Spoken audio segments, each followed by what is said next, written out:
order. Welcome to the extended resuming of meeting number 12 of the House of Commons Standing Committee on Justice and Human Rights. Today, the debate on the suspended meeting, so the sub-amendment that was put forth by Mr. Lawton. I will go directly to you, Mr. Lawton, and then we can take it from there. So the floor is yours, Andrew.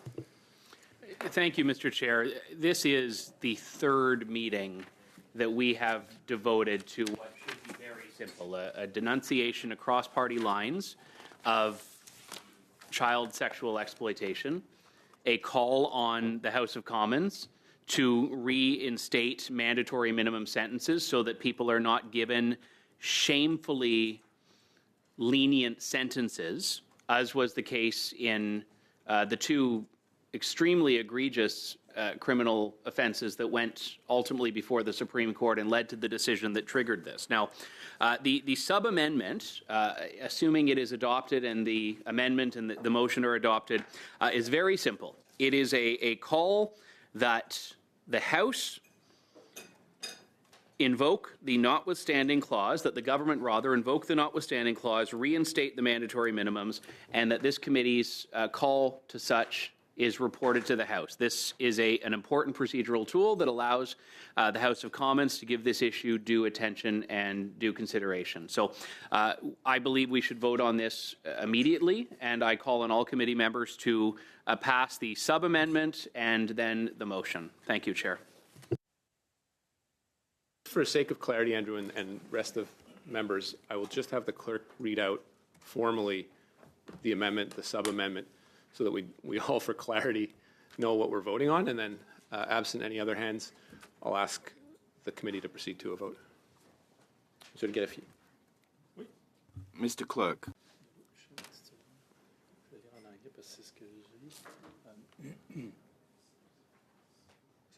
Merci, Monsieur le Président. Thank you, Mr. Chairperson. Ms. Lattanzio's amendment reads as follows. Place all the words on the last paragraph after "to" with the following. Table legislation to address child sexual exploitation, reaffirming Parliament's unwavering commitment to protecting children and ensuring that offenders face the toughest sentences in our justice system allows. That our justice system allows.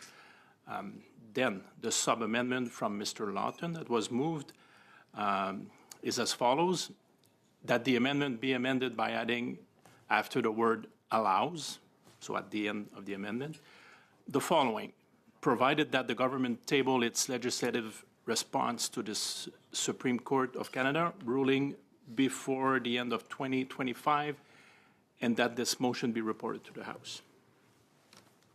Okay, I assume I've heard that quite clearly. We'll proceed to the vote. Monsieur Fortin.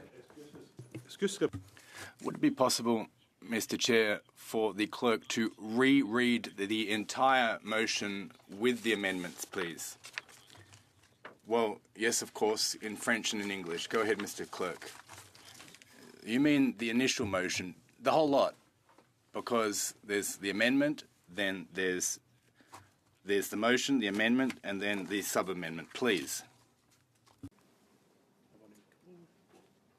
Voilà. Merci encore. Thank you again, Mr. Chair. So that the motion, French version, that this is Mr. Brock's motion, that given that the Supreme Court of Canada removed mandatory minimum sentences for offences related to child sexual exploitation and incorrectly ruled that these mandatory minimum sentences were cruel and unusual, and given that the premiers of Alberta, Saskatchewan and Ontario, as well as the leader of the official opposition in Manitoba, have all publicly called for the use of the notwithstanding clause to overturn this decision, the committee calls on the government to invoke the notwithstanding clause to reinstate these mandatory minimum sentences for child sexual exploitation, and that this be reported to the House. Ms. Lattanzio's amendment reads as follows, to replace all the words on the last paragraph after "to" with the following, quote, table legislation to address child sexual exploitation, reaffirming Parliament's unwavering commitment to protecting children and ensuring that offenders faced the toughest sentences our justice system allows. And then there's Mr. Lawton's sub-amendment, which moves that the amendment be amended by adding, after the word, quote, allows, unquote, the following, quote, provided the government table its legislative response to this Supreme Court decision before the end of 2025, and that this motion be reported to the House.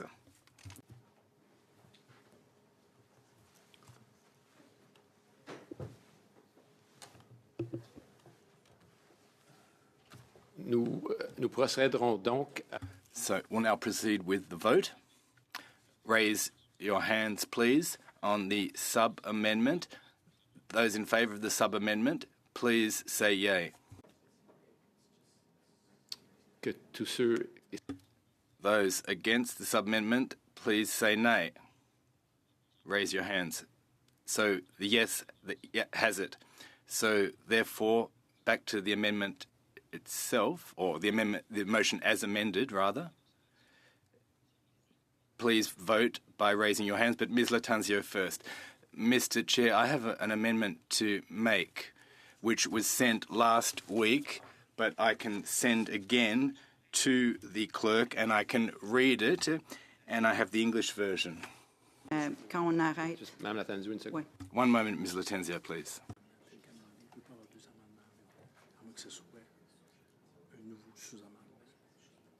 C'est un nouveau sous-amendement. Oui. Je veux juste m'assurer que c'est un nouveau sous-amendement.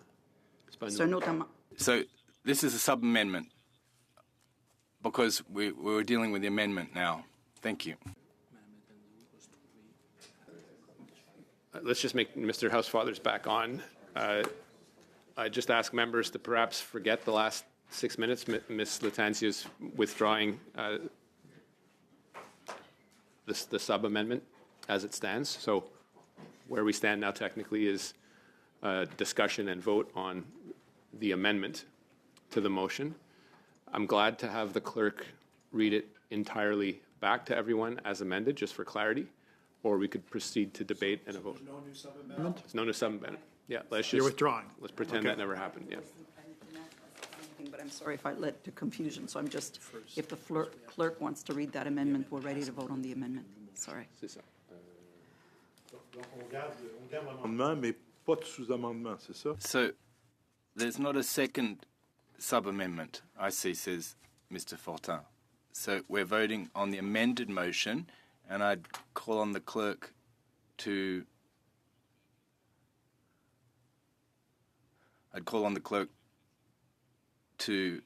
reread everything. Thank you, Mr. Chair. So with the amended amendment, I'll read it slowly. Where are we at? I'll tell you right away. At the end of the motion, when it says that the committee calls on the government, the amendment as amended reads as follows: to table legislation to combat child sexual exploitation and reaffirm Canada's or the Parliament's unwavering commitment to protect children and ensure that offenders face the toughest sentences that our justice system allows. Subject that the government tables its legislative response to this decision of the Supreme Court of Canada before end of 2025, and that be reported to the House. So that's the motion, the amendment as amended. For debate and discussion, I see none. So I'll ask all those in favor to say yea, lift your hands. All those against, say nay. The yeas have it. Chair, Yeah, Ms. Latanzio. I'd like to introduce an amendment. Okay, we have Ms. Latanzio. Was that you, Larry? Was that you? I had my hand up, but you recognize Patricia. Yeah, I saw first. Patricia. I didn't know if it was you or Roman. Sorry? I didn't know if it was you or Roman. It was me. Okay. It was me. So, Patricia. An amendment to what? Oh, We have an amended motion. I'm making another amendment. Okay. So starting with right after reported to the House, we add the following paragraph, and that the meeting of this Thursday, November 20th, be the final meeting with witnesses on Bill C9. Clause by clause on Bill C9 will commence on Thursday, November 27th, and continue for as many meetings as required without interruption by any other subject. The deadline to submit amendments to Bill C9 will be on Monday, November 24th at 4 p.m. Merci, Madame Latanzio. Je demande... Thank you, Ms. Latanzio. The clerk, please. Did everyone receive a copy of that amendment? to get this, yeah. So that's your question, Larry. Well, I was going to ask you. Yeah. We're going to get it. You should be getting, I mean, I see the clerk drafting on the fly, so you should have it in your inboxes within the next few seconds.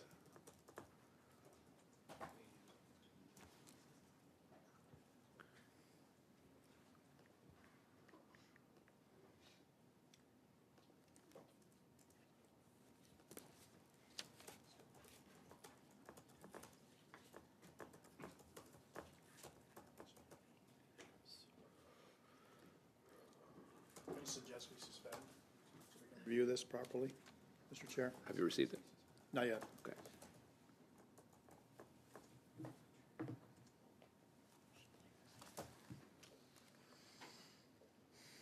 Once received, though, if we could suspend. It should be coming to your inboxes. But in the interim, I'll suspend so that everyone can have a chance to review it and consider it. Mr. House, thank you. Welcome, Mr. Housefather. Where are we? We suspended on the amendment that Ms. Latanzio put forward. We're now at the stage of debate or discussion on the topic. Je vois Monsieur Brock, puis ensuite vous, Monsieur Fortin. Mr. Brock, then you, Mr. Fortin. Thank you, Chair. I would state at the outset, I've reviewed the content of the amendment, sub-amendment proposed by the Liberal team, and it is completely outside the scope of what the original motion was about, not even closely resembles the intent and any aspect of the original motion. And quite frankly, what it does in terms of abbreviating the time that's set aside, that was originally set aside for the study of C9, is a complete slap in the face and disrespectful to witnesses who had actually attended and ultimately could not testify, witnesses that were scheduled to attend today and had to be canceled. C9 is an important study, and we all agreed to that study. We agreed to prioritize that study. We all agreed to the number of meetings. So for the life of me, I cannot accept that the position of the Liberal team that we should be shortchanging those witnesses who deserve and have an absolute right to testify if they've been invited to attend. So my first line of attack, Chair, is that this particular motion is complete, or this amendment is completely outside the scope, and I'd be asking for a ruling accordingly from the Chair.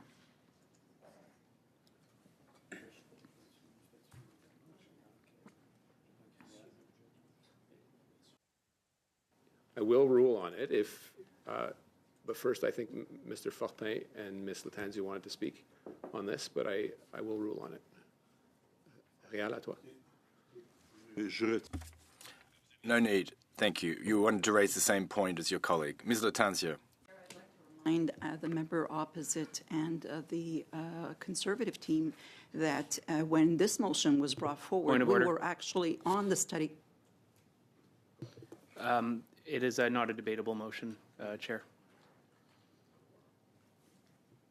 I can allow some comments on it since Mr. Brock, right, but he didn't move immediately. He gave commentary, Mr. Brock gave commentary on introducing the motion. I think Ms. Latanzio has a right to reply, but I will proceed to the ruling right after that. Chair, So as I was saying, when this motion was brought forth, you will recall that we were on a study on C9, and the motion, if it happens now to have nothing to do with C9, was brought forward while we were studying C9. And so I think it is more than relevant that this amendment be brought forward. But I'd also like to remind the members that today was also supposed to be a day on the study of C9 as per our schedule, and a schedule that had been agreed with all members in good faith. And here we are discussing another motion that had nothing to do supposedly with C9. So, Mr. Chair, I would indulge and ask you to rule in favor of the relevancy of incorporating my amendment into this amendment.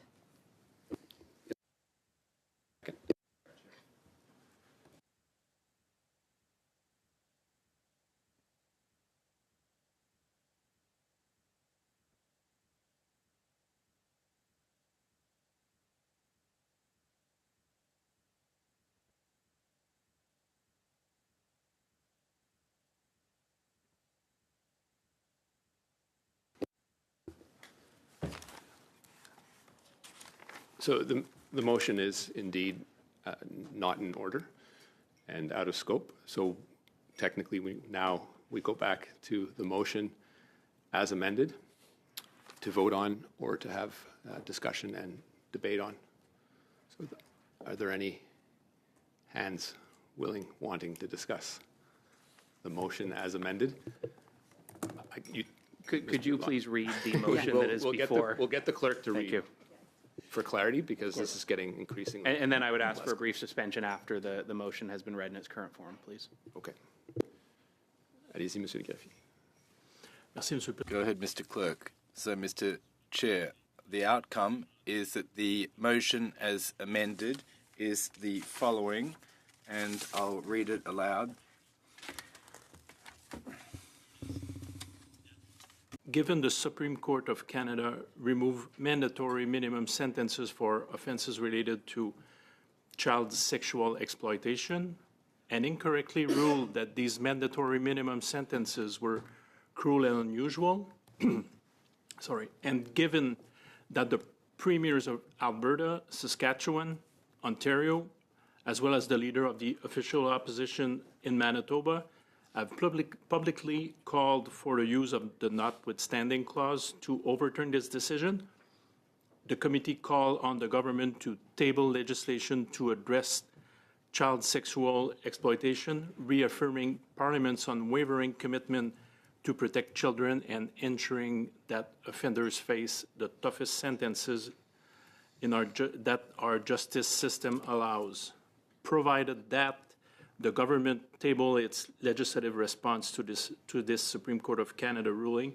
before the end of 2025, and that this motion be reported to the House. Monsieur le Président, j'avais compris que... Mr. Clerk, I thought that this vote was on the amended motion that Ms. Latenzio brought forward. Now, I understand that there was her sub-amendment to the amendment was out of scope and therefore ruled out of order, but the amendment that I noted was to table legislation to combat child sexual exploitation rather than having to do with a notwithstanding clause. Did I misunderstand something? Because we're voting on the amendment to the main motion, right? Indeed, Mr. Fortin. Well, we'll read it in French. Well, it doesn't matter whether it's in French or in English.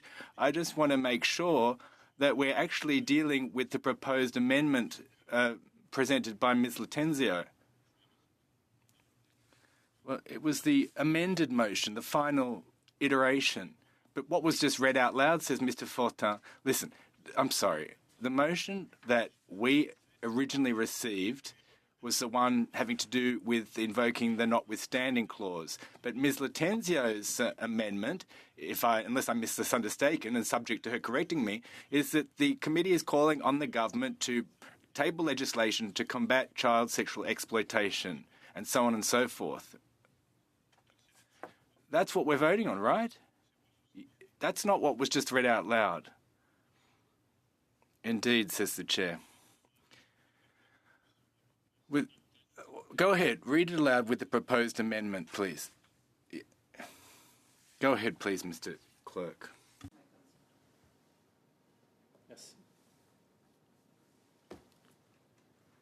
Merci, Monsieur le Président. So, thank you, Mr. Chair. Here is the motion as amended. That given that the Supreme Court of Canada removed mandatory minimum sentences for offences related to child sexual exploitation and incorrectly ruled that these mandatory minimum sentences were cruel and unusual, and given that the Premiers of Alberta, Saskatchewan and Ontario, as well as the Leader of the official opposition in Manitoba, have all publicly called for the use of the notwithstanding clause to overturn this decision, the committee is calling on the government to table legislation to combat child sexual exploitation and reaffirm its Parliament's unwavering commitment to protect children and to guarantee that offenders face the tougher sentences of our justice system. Subject to the government table its legislating response to the decision of the Supreme Court of Canada before the end of 2025, and that this motion be reported on by the House. Inaudible.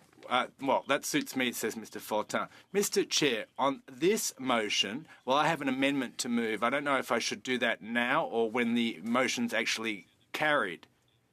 Well, no, you have to do it now, says the Chair, not later. So here's my proposal, that we strike the word wrongly or incorrectly, so in the first paragraph, and simply that the Supreme Court ruled that these mandatory minimum sentences are cruel and unusual. I don't think that it's up to the committee to tell Supreme Court justices that they in fact, ruled incorrectly. That makes me a little bit uncomfortable. So I would remove the word erroné in French, incorrectly in English.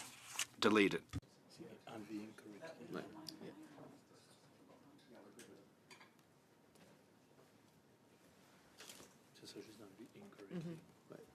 Ça change rien à la motion. It really doesn't substantively change the motion. It just takes out that word. Yeah, okay. You agree, Patricia? I agree. You agree? So, Judges. that, Yeah. Okay, so let's, we can just formally or informally, it looks like the committee unanimously agrees to remove that language. Erroneously. The Erronément. word incorrectly in English. Yeah, okay. De façon erronée. Incorrectly in English. Again, we'll do a full reread for purposes of the vote, and I'll ask the clerk to do so. It'll sound exactly like what it sounded the last couple of rounds, except it'll remove the words incorrectly or erroné in French. So, Sure. allez-y, Monsieur le Greffier. Okay. Merci, Monsieur le Président. Go ahead, Mr. Clerk. Amended read as follows, that given the Supreme Court of Canada removed mandatory minimum sentences for offences related to child sexual exploitation and ruled that these mandatory minimum sentences were cruel and unusual, and given that the Premiers of Alberta, Saskatchewan, and Ontario, as well as the Leader of the official opposition in Manitoba, have all publicly called for the use of the notwithstanding clause to overturn this decision, the committee call on the government to table legislation to address sexual exploitation, reaffirming Parliament's unwavering commitment to protecting children and ensuring that offenders face the toughest sentences that our justice system allows, provided that the government table its legislative response to this Supreme Court of Canada ruling before the end of 2025, and that this motion be reported to the House. Now, Mr. Lawton asked for a brief suspension to discuss.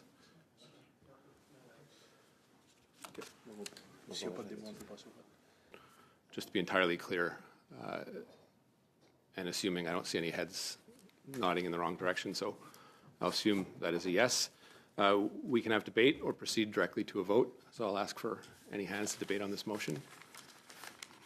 Okay, all those in favor of the motion as amended, please raise your hands.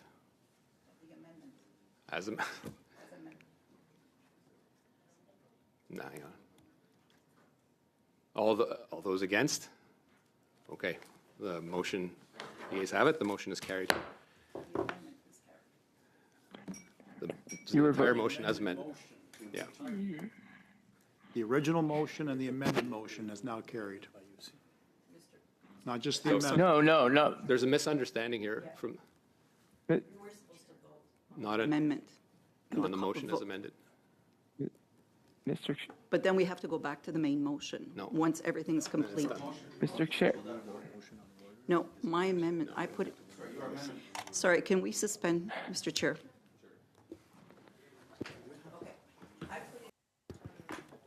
Is this on this issue?